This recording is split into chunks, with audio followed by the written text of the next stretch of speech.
What's up, everyone at Circus? Let's talk some Predator Badlands. I saw it, and I must say I enjoyed it. It was fun. Now, the problem is there's going to be a lot of legacy fans that are not going to like some aspects of this movie because this movie is literally the Yautja reinvented to be. It's Disneyfied. I'll give you that. It definitely is very Disneyfied. Disney has their paws all in this thing. They want to make the Yautja more likable, more like human like, and it works. But there's some scenes when it's like, bro, come on. But okay, Disney, I get it. You want to broaden the audience. You want some kids, so it's definitely PG-13. It's not your normal Predator movie, but it shows you different aspects of them because we always look at it as it's some just brute warrior that just hunts for sport and it's just all it knows is how to kill. But in this, they do show you that they have a lot of like human qualities, especially with Deck. Deck, as she says, Deck of the Yautja. Elle Fanning is so good in this. I love Elle Fanning. I think she's an awesome actress, and I didn't think it was going to work with her like comedic synthetic thing, but it worked for me. There were some parts where I'm like, that's cheesy. Y'all just trying to throw in some comedy, but there is comedy in this. There's comedy in a Predator movie. Isn't that hilarious? There's a lot of comedy. Like there's a scene when so let's start off with I really like Deck's brother. I think he was an honorable Yautja. I think he knew that, but he loved his brother, and the dad's friggin' deadbeat and sucks.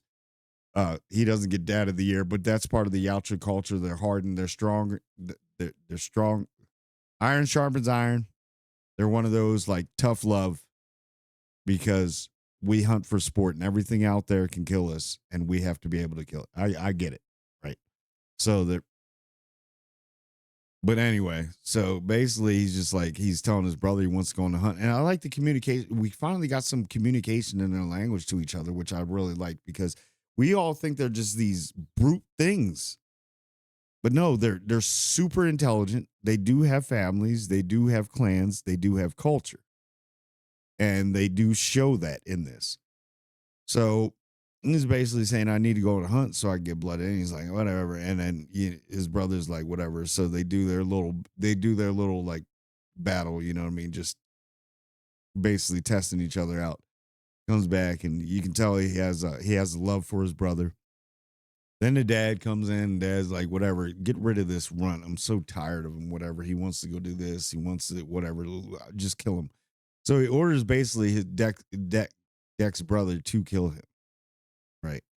And then Deck's brother can't do it. So he tries to fight dad, and we all know. And then Deck escapes to go to Ghana, which is the planet where everything can kill you, and there's this most unkillable creature on there, something that's not killable, which is the Kalisk. Kalisk?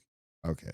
So we get there, and then you find out that Deck crash lands basically, gets there, has a limited amount of his tools, but there's a lot of stuff that goes on in this movie for an hour and 47 minutes. This had to have been like 2 hours and a half.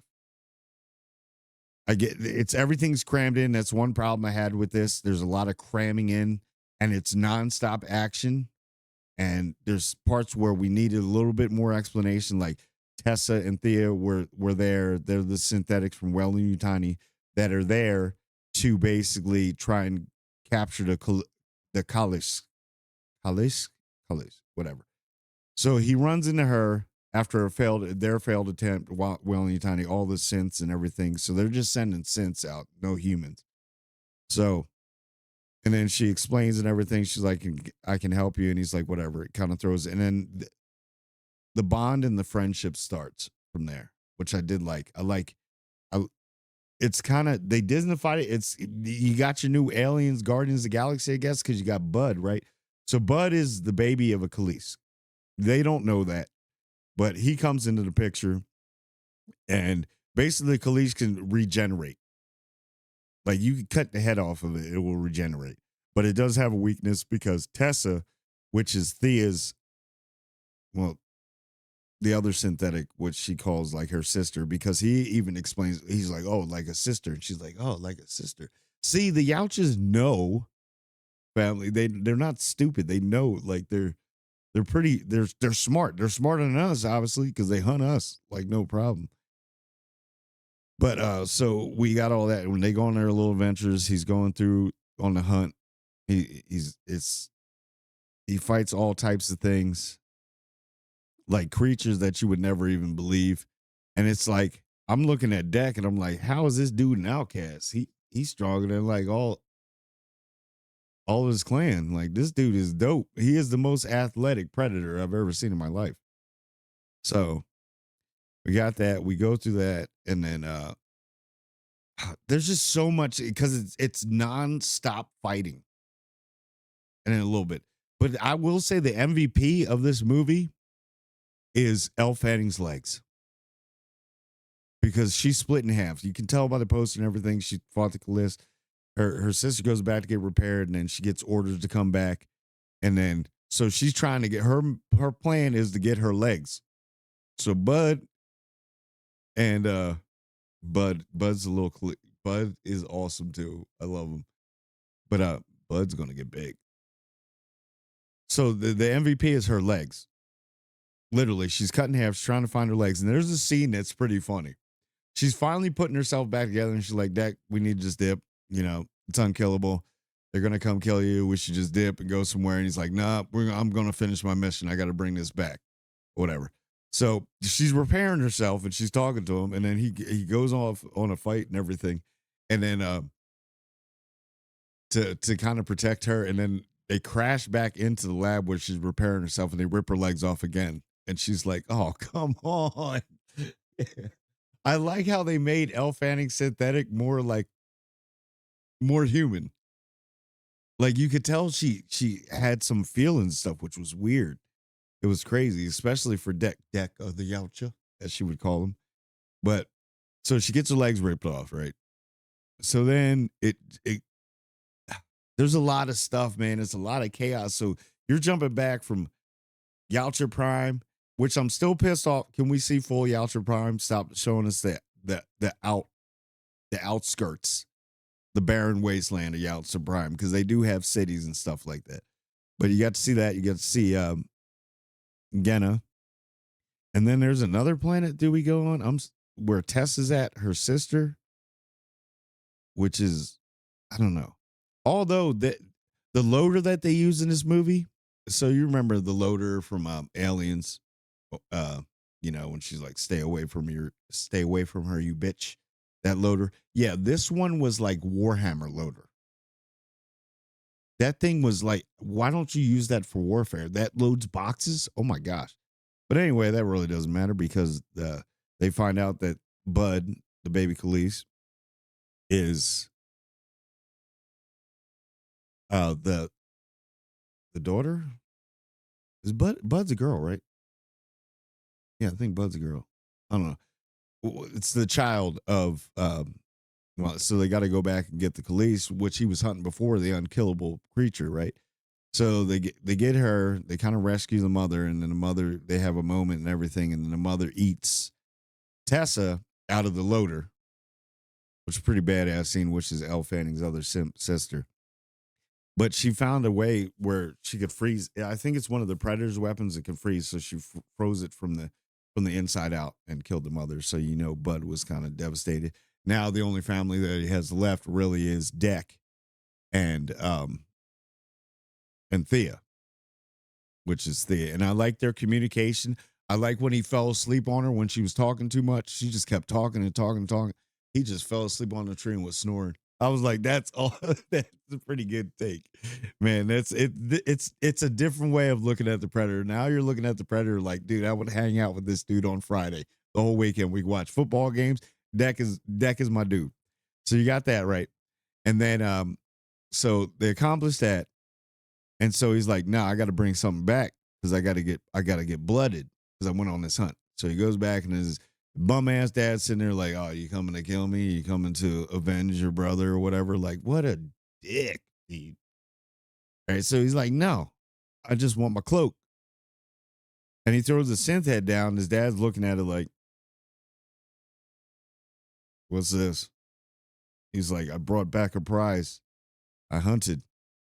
And come and really think about it. All the shit that Deck's been through on that planet, dealing with synths, other type of creatures, Callis that became he friended a baby Callis. He's got a synth with him now. Oh, back to her legs. Her legs have the greatest fight scene with just legs. Because it's just these synth legs walking around. It's so funny, and it's just kicking ass. And it's just walking through all the drama while everybody's fighting, and you just see these legs going. That was pretty funny. And they're just walking and walking and walking. It's like what is it, Mr. Hand or whatever from my Adams Family. That's what it was. And then it does like a scissor tackle on the dude, and then she gets her legs back. But anyway, we're going back to the planet with his dad. So then he's saying, all I want is my cloak and to be blooded. I was like, whatever, bro. You ain't getting shit. I ain't giving you shit. And then you basically disrespect him. So he's like, all right. So by the way, after all the stuff Deck went through, and you know he came back from that planet with a Khalees, a little baby, a synthetic head, and then another synth, I'd be looking at him like, you've been through some shit. So no, but his dad's like, whatever. So they get into a fight, and Deck basically pieces his dad up like no freaking problem. I'm like, dang, why didn't you do that before? Probably could have saved your brother. Because it was barely a fight to him. Like, I mean, his dad put up a little bit of fight, but Deck was definitely superior. So then they get there, and she's calling him Deck of the Yautja, as she always says, Deck of the Yautja. And he's like, not yet, not yet. I love their communication, their banter back and forth. They're hilarious with each other, like some of the stuff. And I like when the scene when he's he's having her translate to the other synth, and she's like, the other synth's like, why are you talking her language? Because it's like, it's easier when you're trying to explain another person's language, and then because it's happening to us. She's explaining their language to us with it's crazy that how they, I don't know if anybody caught that because she said it, but she was actually talking to us. So I'm translating another language so you understand that language. You know, it's better to do it that way. And then he was like, tell him it's a children's toy. She's like, that's a children's toy? He's like, yep. And then it goes up and it cuts the guy in half. And she was like, that's a children's toy? But you got to think from their culture, that's something that they would give to a child, something that could kill because they're natural born hunters. You know what I mean? So he got that. So he pieces up his dad. And then she's like, then another ship comes up, a Yautja ship pulls up. And then you see all the laser swords, which I like the laser swords, pretty badass, but it can be cut in half. But yeah, you see all of them like, and you think, are they giving them tribute, whatever? But now, is he a bad blood? Because he killed a warlord, a clan leader. So it's like you got the Predator King, and then you got the warlords and stuff like that. So he killed the elder, which technically was his father, and he was avenging his brothers. So. And then she's like, so are those your friends or whatever? And he's like, no. She's like, then who is it? It's my mom. Now,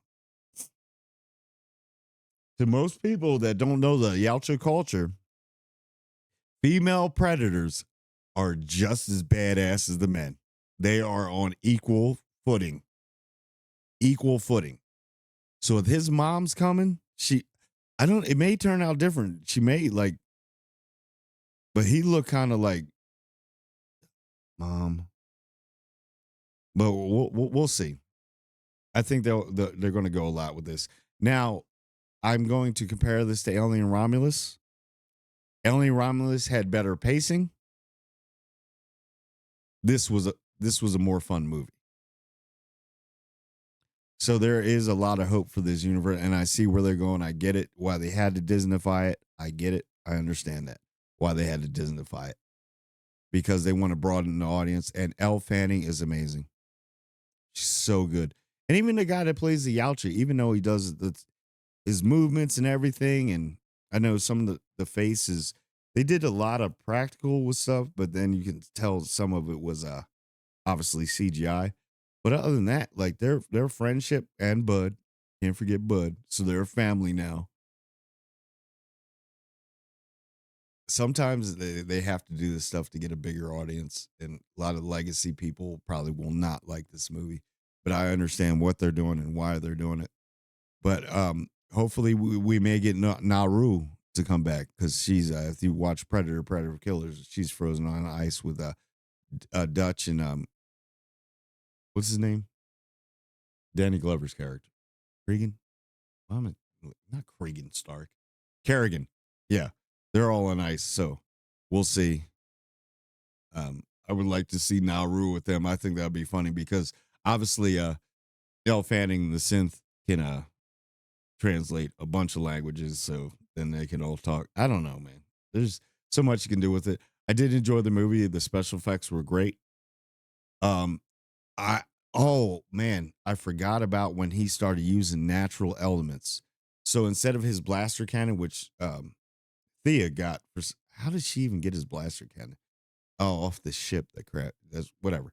But he has one that spits acid, and then there's a scene where he sees these things blow up, and he's like, "Oh, I can use that." And it kind of set the roadmap for what he was going to do. So he gets all this natural stuff. So it's all organic. He has like a bark, I guess, bark face mask and everything. So he uses all that in a bone and a tooth bone, which is pretty cool. Used like the nat, so it proved that even if you drop them onto a planet with nothing, they can turn anything into a weapon. So, but other than that, I enjoyed the movie. I feel for some of y'all legacy fans. You may not like the way it's going, but apparently it might have to be done if you want to try and do this AVP. I really think they're leaning to do the AVP again. They're going to make the Yautjas look like the good guys, like even better than before. Than it because you got in the one AVP where he blooded the human lady, and they had that little bond, that little friendship. So I think they're trying to go that way again, but this is a good start to make it not as in your face. But they definitely want to make the Yautja the Yautja race like understand them to be kind of like the good guys, like they're a necessary evil, and later on you're going to be using them to fight the xenomorphs. I get where you're going. Just spread it out a little bit. Just don't rush us into that. Let these franchise build before we do the AVP experience again. That's all I'm saying. But anyway, that's all I got. I think you should go out. It's a lot mashed into an hour and 47 minutes. The movie needed to be at least 2 hours and a half, to be honest with you. We need a little bit more backstory, but I want to know more about Deck. But we kind of figured it out as it went. But anyway, that's all I got. Like, comment, and subscribe. And I want everyone to subscribe. And I do mean everyone. Everyone!